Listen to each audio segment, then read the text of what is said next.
जय हिंद दोस्तों। आज से नेक्स्ट टाइप शुरू हो जाएगा। इससे पहले जो आप देख रहे थे उसमें स्लोप होता था और फिर एक पॉइंट होता था, और आज के बाद जो मिलेगा आपको हो सकता है उसमें स्लोप ना रहे, डायरेक्ट 2 पॉइंट रहे, और कह देगा कि इन दोनों बिंदुओं से होकर जाने वाली रेखा का समीकरण ज्ञात करें। तो पहले हम फॉर्मूला समझा देते हैं, ठीक है, कि फॉर्मूला इस्तेमाल होगा क्या। ध्यान देना किस फॉर्मूले का हम इस्तेमाल करेंगे। जैसे कि 2 बिंदु दिया हुआ रहेगा, कोई लाइन होगा जो x1 y1 और x2 y2 इन दोनों बिंदुओं से होकर गुजर रहा होगा, और इन दोनों बिंदुओं से होकर जाने वाली रेखा का अगर समीकरण पूछ दे तो मान के चलेंगे कि ये रेखा इधर भी इनफाइनाइट फॉर्म में आगे गया और इधर भी आगे गया। मतलब इसी रेखा पर आप कोई एक और पॉइंट इधर उधर जहाँ मान लो एक पॉइंट x, y अपने मन से आर्बिट्रेरी पॉइंट स्वेच्छा से अपने हिसाब से हम मान लिए।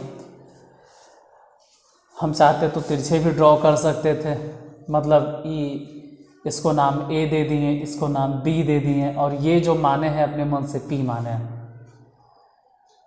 तो वैसे तो ये तीनों के तीनों पॉइंट एक ही रेखा पर है। तब तो जब ये बात हो गई तो इसके लिए फिर कहा जाएगा कि स्लोप ऑफ PA जितना होगा वही होगा स्लोप ऑफ AB। बस यही तो है। इस टाइप में यही मेन है कि स्लोप का कॉन्सेप्ट पूरा क्लियर होना चाहिए, क्योंकि अगर 3 रेखा एक ही बिंदु पर है तो जो 2 लाइन बनेगा उन दोनों लाइन या तीनों लाइन का स्लोप सेम होगा। यानी कि हम ये कहना चाह रहे हैं स्लोप ऑफ PA निकालो स्लोप, तो बोलेंगे y माइनस y1 बटा x माइनस x1। उस तरफ AB में तो बोलेंगे y1 माइनस y2 बटा x1 माइनस x2। और this is the most important formula. इसको याद रखना है, क्योंकि आज के बाद इसका इस्तेमाल करेंगे हर एक प्रॉब्लम में। हर एक प्रॉब्लम मतलब इस एक्सरसाइज में जितना भी अब चलेगा, या इस एक्सरसाइज में जो भी प्रॉब्लम बचा हुआ है, तो इसको आप नोट डाउन कर लो अगर चाहो तो, कि 2 बिंदुओं से होकर जाने वाली रेखा का समीकरण क्या होता है। यहाँ ध्यान दीजिएगा कि x1 और y1 जो हम लिखे हैं वो क्वेश्चन में दिया हुआ पॉइंट होगा। जैसे छोड़ो, मिटाते बिटाते नहीं हैं हम, क्वेश्चन इसी पर बेस्ड क्वेश्चन नंबर 22 बता देते हैं। देखो 22 नहीं मिटाएंगे, 22 यहीं बता देते। 22 है क्या, 22 में दिए हुए बिंदुओं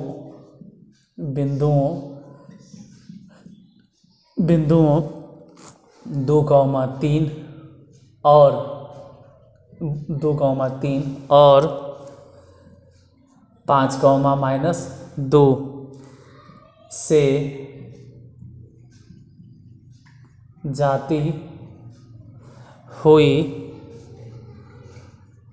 रेखा का समीकरण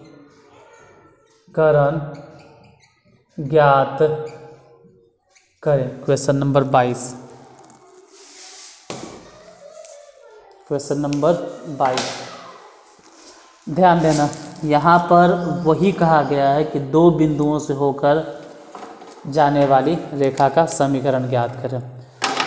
और वो दोनों बिंदु क्या क्या है, तो पहला बिंदु हो गया 2,3 और दूसरा हो गया 5,-2। इन दोनों बिंदुओं से होकर जाने वाली रेखा का समीकरण। देखो, जो पहला पॉइंट है उसको x1 y1 मानेंगे और दूसरे को x2 y2। तो एक आर्बिट्रेरी पॉइंट मानते हैं, मतलब equation of line, equation of line. सबसे पहले y लिखेंगे और y में से घटा देंगे 3, फिर लिखेंगे x और x में से घटा देंगे 2, इतना तो लिख दिए बराबर। अब क्या करना है, अब 3 में से ही घटा देना ये वाला y नियामक, और ये वाला y नियामक अगर घटाते हैं तो हो जाएगा +2। अब बटा x नियामक जो 2 है न, 2 में से घटा देंगे ये वाला 5, ये हो गया y -3 अब बटा x -2। इधर 3 और 2 अगर दोनों को जोड़ दिए तो 5 हो गया, और 2 में से अगर 5 घट भी गया तो माइनस में 3। फिर से समझाते हैं, y में से 3 गया और फिर x में से 2 गया, फिर इस 3 में से ये वाला 2 घट गया तो -2 है पहले से, तो -5 प्लस, और 2 में से 5 गया, गुना करो तो ये हो जाएगा माइनस में 3y और प्लस में 3 दिया 9 बराबर, इसको वहाँ गुना करेंगे तो 5x - 10। समीकरण में अगर बदलना है तो 5x, 3y को उधर भेजेंगे तो +3y, उसके बाद 9 को उधर भेजे चाहे 10 को इधर भेजे, किसी को भी किधरों भेजो, मान लो उधर भेज दिए तो -19 = 0। तो 22 नंबर क्वेश्चन का आंसर 5x + 3y - 19 बराबर 0।